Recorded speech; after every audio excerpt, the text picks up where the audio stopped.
आइए भक्तों, आज जानते हैं सोमवार व्रत की कथा। तो एक बार बोलिए प्रेम से भगवान शिव की जय, माता पार्वती की जय। एक समय की बात है, किसी नगर में एक साहूकार रहता था। उसके घर में धन की कोई कमी नहीं थी, लेकिन उसकी कोई संतान नहीं थी। इस कारण वह बहुत दुखी था। पुत्र प्राप्ति के लिए वह प्रत्येक सोमवार को व्रत रखता और पूरी श्रद्धा के साथ शिव मंदिर जाकर भगवान शिव और माता पार्वती जी की पूजा करता था। उसकी भक्ति देखकर एक दिन माँ पार्वती प्रसन्न हो गई और भगवान शिव से उस साहूकार की मनोकामना पूर्ण करने का आग्रह किया। पार्वती जी की इच्छा सुनकर भगवान शिव ने कहा कि हे पार्वती, इस संसार में हर प्राणी को उसके कर्मों का फल मिलता है और जिसके भाग्य में जो हो उसे भोगना ही पड़ता है।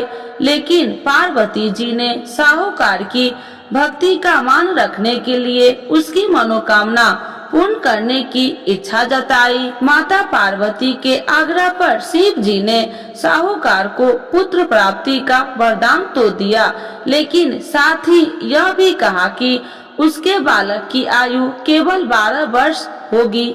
माता पार्वती और भगवान शिव की बातचीत को साहूकार सुन रहा था। उसे न तो इस बात की खुशी थी और न ही दुख। वह पहले की भांति शिव जी की पूजा करता रहा। कुछ समय के बाद साहूकार के घर एक पुत्र का जन्म हुआ। वह बालक 11 वर्ष का हुआ तो उसे पढ़ने के लिए काशी भेज दिया गया। साहूकार ने पुत्र के मामा को बुलाकर उसे बहुत सारा धन दिया और कहा कि तुम इस बालक को काशी विद्या प्राप्ति के लिए ले जाओ और मार्ग में यज्ञ कराना। जहाँ भी यज्ञ कराओ वहाँ ब्राह्मणों को भोजन कराते और दक्षिणा देते हुए जाना। दोनों मामा भतीजा इसी तरह यज्ञ कराते और ब्राह्मणों को दान दक्षिणा देते काशी की ओर चल पड़े। रात में एक नगर पड़ा, जहाँ नगर के राजा की कन्या का विवाह था, लेकिन उस राजकुमार से उसका विवाह होने वाला था। वह एक आंख से कन्हा था। राजकुमार के पिता ने अपने पुत्र के कन्हा होने की बात को छुपाने के लिए एक चाल सोची। साहूकार के पुत्र को देखकर उसके मन में एक विचार आया। उसने सोचा क्यों न इस बालक को दुल्हा बनाकर राजकुमारी से विवाह करा दूं। विवाह के बाद इसको धन देकर विदा कर दूंगा और राजकुमारी को अपने घर जाऊंगा। लड़के को दूल्हे के वस्त्र पहनाकर राजकुमारी से विवाह कर दिया। लेकिन साहूकार का पुत्र ईमानदार था। उसे यह बात अन्याय संगत नहीं लगी। उसने अवसर पाकर राजकुमारी की चुनरी के पल्ले पर लिखा कि तुम्हारा विवाह तो मेरे साथ हुआ है, लेकिन जिस राजकुमार के संग तुम्हें भेजा जाएगा वह एक आंख से कन्हा है। मैं तो काशी पढ़ने जा रहा हूँ। जब राजकुमारी ने चुनरी पर लिखी बातें पढ़ी तो उसने अपने माता पिता को यह बात बताई।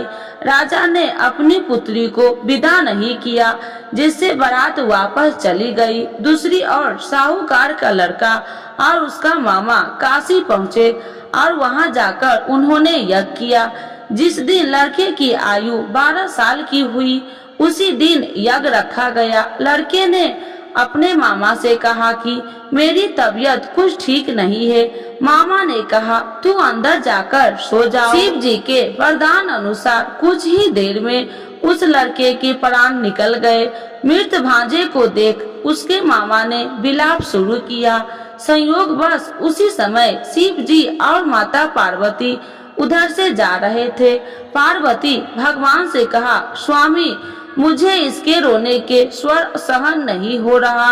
आप इस व्यक्ति के कष्ट को अवश्य दूर करें। जब शिव जी मृत बालक के समीप गए तो वह बोले कि यह उसी साहूकार का पुत्र है जिसे मैंने 12 वर्ष की आयु का वरदान दिया था। अब इसकी आयु पूरी हो चुकी है। लेकिन मातृ भाव से विभोर माता पार्वती ने कहा कि हे महादेव, आप इस बालक को और आयु देने की कृपा करें, अन्यथा इसके वियोग से इसके माता पिता भी तड़प तड़प कर मर जाएंगे। माता पार्वती के आग्रह पर भगवान शिव ने उस लड़के को जीवित होने का वरदान दिया। शिव जी की कृपा से वह लड़का जीवित हो गया। शिक्षा समाप्त करके लड़का मामा के साथ अपने नगर की ओर चल दिया।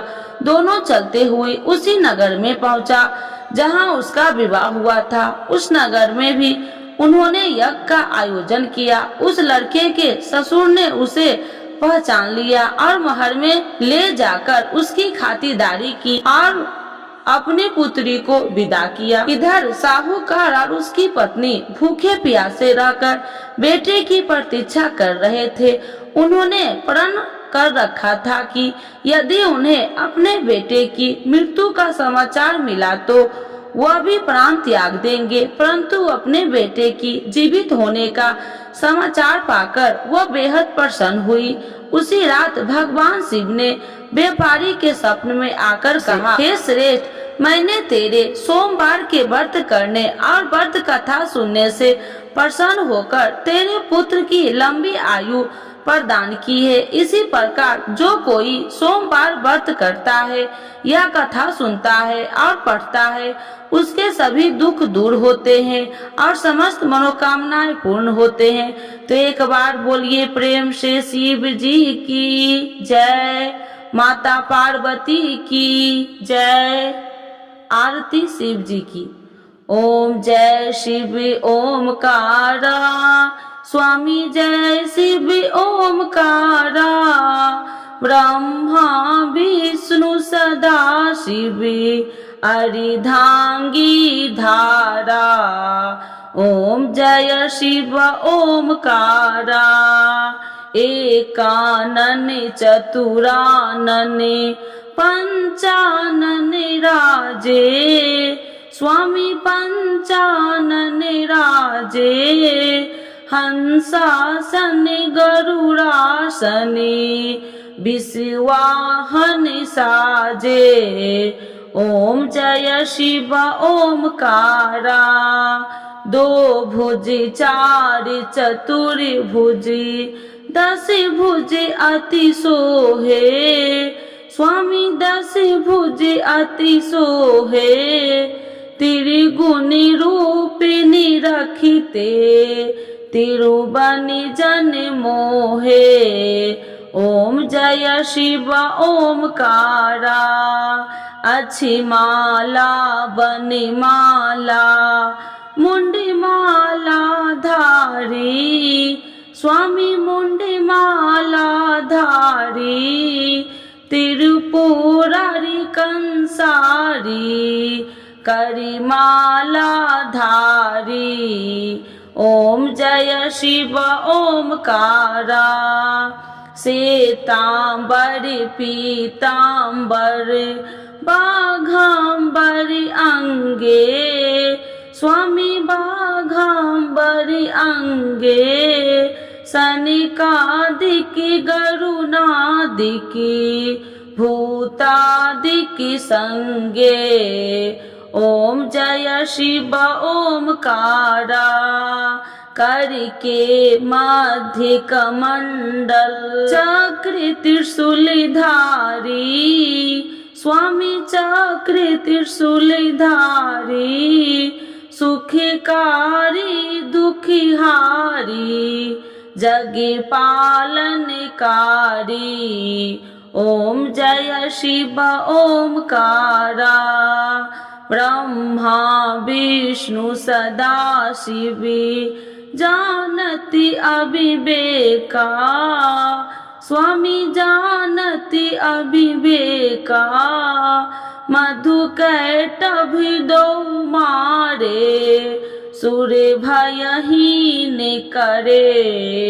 ओम जय शिव ओमकारा, लक्ष्मी व सावित्री पार्वती संगा, स्वामी पार्वती संगा, पार्वती अर्धंगी, शिव लहरी गंगा।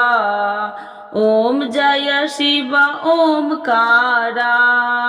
पार्वती सोहे पार्वती शंकर कैलासा।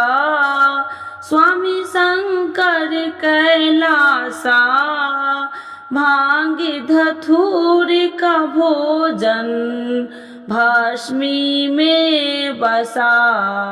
ओम जय शिव ओमकारा। जटा में गंगा बहती है गले मुंडन माला। स्वामी गले मुंडन माला। शेष नाग लिपटावती ओढ़ते मृग छाला। ओम जय शिव ओमकारा। काशी में विराजे विश्वनाथी नंदी ब्रह्मचारी। स्वामी नंदी ब्रह्मचारी। नित्य उठी दर्शन पावती महिमा अति भारी। ओम जय शिव ओमकारा। त्रिगुण स्वामी जी की आरती जो कोई नर गावे। स्वामी जो कोई नर गावे। कहत शिवानंद स्वामी मन वांछित फल पावे। ओम जय शिव ओमकारा। प्रभु हर शिव ओमकारा। शिव जी की जय। माता पार्वती की जय।